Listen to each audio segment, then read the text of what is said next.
fans, welcome back to 237, back with another review. Now, this is a movie that I just picked up. In fact, I think this release just came out. It's not part of the extreme films that I'm doing, but it is one that I've never seen, but I've heard about for years. Never been able to find. It's been released on DVD before, but it was always, very scarce for whatever reason. And so when I saw this on the new release shelf at the store that I go to, I had to grab it. Plus, it's a very, very cool release. And it's an early found footage film. Actually, it's considered the first found footage film. Whenever you say that, there's some jackass that's going to say, actually, Cannibal Holocaust came out in 19... Cannibal Holocaust is not a found footage movie. It's half and half, and even the found footage half is like a film within the film kind of sense. So, no. It influenced the genre, but it's not a part of it. But this is from 1998. It predates Blair Witch Project, and it is the last broadcast, which is released through 101 Films or 101 Pictures, and which I think I've heard of. I've never, I don't have any other releases by them, but it comes in this cool, durable case. It comes with a booklet of essays, which is always cool, and it comes with the Blu-ray itself. It almost kind of looks like a Criterion edition, but it's got a ton of features on it. Commentaries for people that are into commentaries, a bunch of behind the scenes, and just a bunch of different aspects about the film. Now, the last broadcast, it was written and directed by these two guys, Stefan Avalos and Lance Wheeler. They also starred in the film, but they wrote, produced, directed, and along with David Beard and James Seward, Stefan Avalos and A.D. Rosso also did the music. And it premiered in March of 98. It was made for around $900, which is obscenely cheap. I mean, profoundly cheap, and actually quite inspiring. Even micro-budget films are usually, like Clerks was made for $27,000. And it's very cool. I really enjoyed this film. I know a lot of people, the ending makes or breaks the film for a lot of people. I've heard of the ending. I didn't know how it ended, but I heard a lot of people hate it. I hate it as well. But it didn't kill the movie for me. And there is a lot of like the what you don't see is scarier. Very much like Blair Witch. You can actually draw a lot of similar parallels to Blair Witch. Blair Witch is still my favorite found footage film. I still think it's the most effective one. Only this is not people going out in the woods like it might entail. It's done more in like this mockumentary or faux documentary, more akin to the Poughkeepsie tapes. I always mess that up when I go to say it. More like the Poughkeepsie tapes, which I am a big fan of. I love the Poughkeepsie tapes. So this is more in line with that than, say, a group of people with cameras going out in the woods, which I thought it was going to be, but it's still good. The story centers around, there's these four guys, cable access TV show on December 15th of 95. They go out in the woods to do a piece on the Jersey Devil. 4 go in, 1 come out. 2 were found brutally murdered. 1 is unaccounted for, but a bunch of his blood is found. And the survivor is tried and found guilty for murder. A lot of people disbelieve it. They find a lot of holes in how that's possible. And this is played out like a documentary of a guy trying to solve it. An unrelated guy this documentary filmmaker who's uh, I think the guy's David Beard.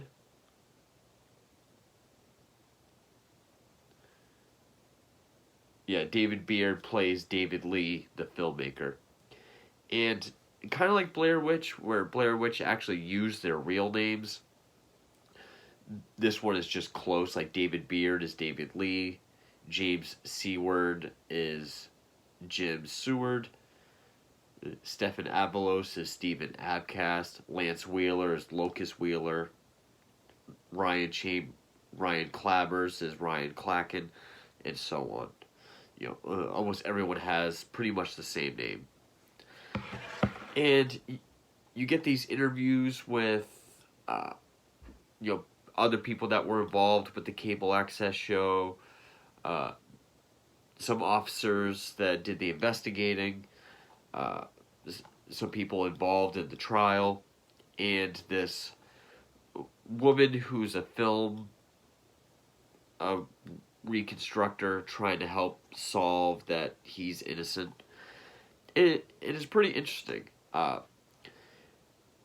One thing that's interesting, and similar to Blair Witch, is they didn't take non-actors or people they knew. They did hire actors, and they just gave them kind of dialogue outlines, and it's mostly improv, so it has a very authentic feel as far as dialogue goes.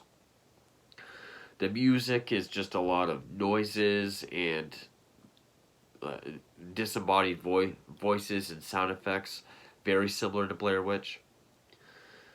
I'm only making comparisons to Blair Witch, so as kind of a frame of reference. Again, I will say Blair Witch is the superior film. And there is kind of a which came first, because even though this came out in 98, I guess Blair Witch was conceptualized in 93 and went into production 5 months before this came out. But it's obvious this came out first. I guess the biggest thing would be, did it inspire it? Because that was conceptualized so early. And the whole thing that lies with what you don't see is we don't really see a lot of what was filmed within the woods. It's mostly build up. Like we see what was filmed in the woods on the way to camp, and a little bit during and after the murders. The murders themselves weren't exactly shot, so we kind of just get crime scene photos, autopsy photos, and discussions of what happened to the body, or the bodies, and how they were killed. So it's kind of like how we don't see the witch, we don't see the murders, and that creates cool atmosphere. I'm sure some people will hate that. I got to see everything. But for me, it does create a sense of mystery, which, at heart, this is a murder mystery. There is a reveal at the end. That's part of what makes or breaks it for people. That's part of what I don't like about the ending. I would have rather it just been, yes, the Jersey Devil, but we don't see it. It's constantly and consistently very interesting. I know a lot of people might find it boring. I don't. Even though I hate the ending, I still would consider this one of the better and best, and one of my favorite found footage films. It would probably go Blair Witch, Poughkeepsie Tapes, either this or something like Wreck. I'm definitely more into older found footage films, because this was a time where it was not really a gimmick, but you had someone trying something different. It was easier to make it look authentic, look and feel authentic. It wasn't mired in tropes. It wasn't something like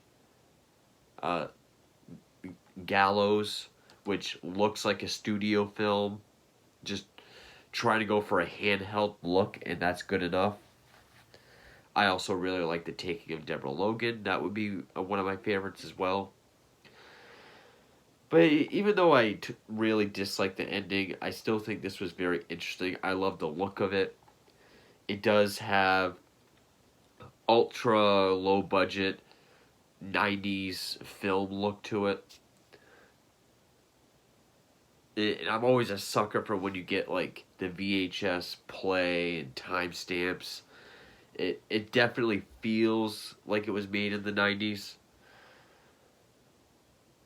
It doesn't bother me with how little was filmed around, the murders. Again, that mystery of what we don't see, I think, is effective. I think it's interesting how they write all these holes, kind of, like in the theory of how this guy's guilty. Which, there's a lot of what happens in this movie that I'm sure at the time people would have thought, wow, this is crazy, but now it's, you just part of our lexicon. Like, the the cable access show Fact or Fiction, the whole when they're doing this Jersey Devil episode, they're doing this web chat, which I think it's called IRC, where people can chat to them via internet live. It's basically a live stream. That was considered original and different back then. Uh, the guy that's uh, the survivor that's tried and accused and tried for the murders. He's like this self-proclaimed psychic that they bring along to help find the Jersey Devil. So psychics, paranormal hunters. I think that was different back then as well. But especially stuff like the live chat, live stream. Back in like the late '90s, that was unheard of, and now, looking back now, it's I thought that was interesting. But and that's part of the evidence. Like they're looking at all these internet chats, like the logs when comments and things were made. They found there was like a window of time where it could have killed people, but judging by where the bodies were, it would have been just in the nick of time. Uh, there's always something to keep you interested, and I was. But yeah, there's not a whole lot to say about it otherwise. I mean, I do find found footage movies harder to talk about, or documentaries harder to talk about. It's only 86 minutes, and it does go by quick. Um, I'm going to say spoilers here just so I can talk about the ending and how much it sucks. But if you don't have the last broadcast, or if you're one of those people that feels the need to update, which I have never understood and I never will. But I will say this Blu-ray is definitely worth picking up because it's got a lot of features. The essays in this are very interesting. You got a bunch of cool pictures. You get a lot of just film imperfections like this that I find that always just helps sell the authenticity, and I like the look of it as well. But yeah, these essays are good.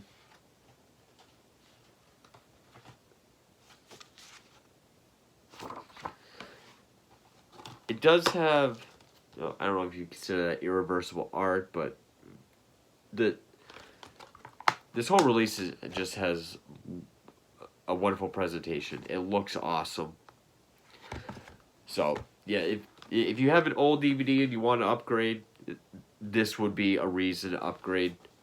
Not just because a Blu-ray came out, which a lot of people do, and I'll never understand. But see, yeah, that's the last broadcast. If you're a fan of Blair Witch and Poughkeepsie tapes, definitely check this out. If you're more Paranormal Activity and studio found footage films, actually, if you like Paranormal Activity but find this boring, then that I won't understand either. But yeah, I really liked this. I did think it was going to be more like Blair Witch, just people out in the woods, but I didn't mind the murder mystery kind of documentary aspect of it. So yeah, terrible ending, but I enjoyed this for what it was. Spoilers. So this director, David Lee, as the character's named, he does get, at one point he gets this tin of film that's been all, just a pile of film. He thinks it's from the Fact or Fiction show, so he sends it to this film reconstructionist named Shelley, and she's able to polish it up, get it looking nice, and she's convinced that this guy Jim is innocent, and that's why she's willing to do it, because she wants to help prove he's innocent. And it's actually some film that shows around the murders, like just before, just after the murders, and could possibly prove that this Jim Seward guy is not the killer. But then it's revealed that, and then there's a segment towards the end where he does some crime scene recreations to see if it was possible. Again, plenty of interesting stuff. But then she says how there's a frame in the film with a face that she thinks she could be able to reconstruct and get a clear enough image of the face to show the killer. This filmmaker, David Lee, goes over to her studio to see what she found. And as soon as he walks in, she turns around, freaks out. She goes to attack him. He attacks her. He's the killer. And as soon as he walks in and we see that altercation, it switches from found footage to a traditional narrative. Why? Probably because they had no way of having someone else film it. Even though he's been doing his own handheld documentary thing the whole movie, or whenever he's on screen, they could have just had the camera fall and show him killing her. But that aspect I don't like. I don't know why it switched. I don't care for that. Making him the killer didn't really make sense. I mean, why? It might have said it, but I don't either remember, or it wasn't anything I caught on to. And I know there's going to be people that are going to say, well, upon first viewing, you might not get or appreciate it. But I did, but no. There's even an aspect where they talk about, could the guy, Steven, the one whose body is unaccounted for, they talk about how he was like a egomaniacal, fame-hungry host. Maybe he killed his crew, even though all this blood was found being his. Maybe he could have faked something. But then they said with the amount of blood lost, he definitely would have died, so they ruled that out. Could have been a twist. It could have been him. They could have had some roundabout way without showing that it is the Jersey Devil. Don't go in the woods. But yeah, I hated the aspect that he's the killer. And then it just ends with, a traditional film narrative style of him loading up her body, going back out into the woods where they were, and shooting the next segment of his documentary as he just gets quieter as we pull back. I thought the ending was stupid. What people say about the Blair Witch ending, that's how I feel about this. The Blair Witch ending makes sense, is creepy, earned, there's a build up to it. This is just kind of out of nowhere. Feels more like an artistic choice. Maybe more like life comes from art or something. Not quite sure what exactly they were trying to say. I didn't like the ending.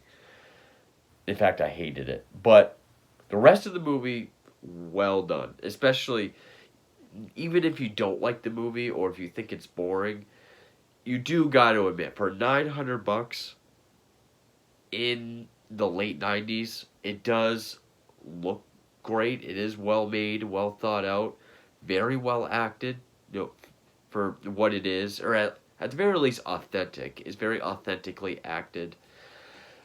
Uh, Good story or good mystery. There's always these kinds of twists and turns that it takes it, for how this guy could be innocent, but why people still think he is. And yeah, to me, despite the ending, this will always be one of the better found footage films before it became super popular and watered down with tropes and, just feeling like a studio film trying to do something. One of those earlier ones that if you don't do any reading upon it, and if you just found a VHS, you might think it's an authentic documentary or found footage film. So, at the end of the day, I did really enjoy it. I do really enjoy it. I'm glad to have finally seen it, finally own it, especially a really nice a release like this. But yeah, that ending really sucked. So that's the last broadcast. It's been a while coming because I've wanted to see it for years. Not quite Blair Witch, but when it comes to found footage, what is? I don't care what anyone says. But yeah, I do have a number of extreme films to get to. I'll have, I think, around five more within the next week, and then I'm gonna order 3 more when 3 of those come in, because 2's by mail, 3 is by store. So I'm gonna have plenty of extreme films for you, so stay tuned for those. And yeah, if you want to update, I think this just came out, or if you haven't seen it, I think this just came out. So don't stream the damn thing. Just help support physical media so we can keep getting cool stuff like this. And thank you for watching.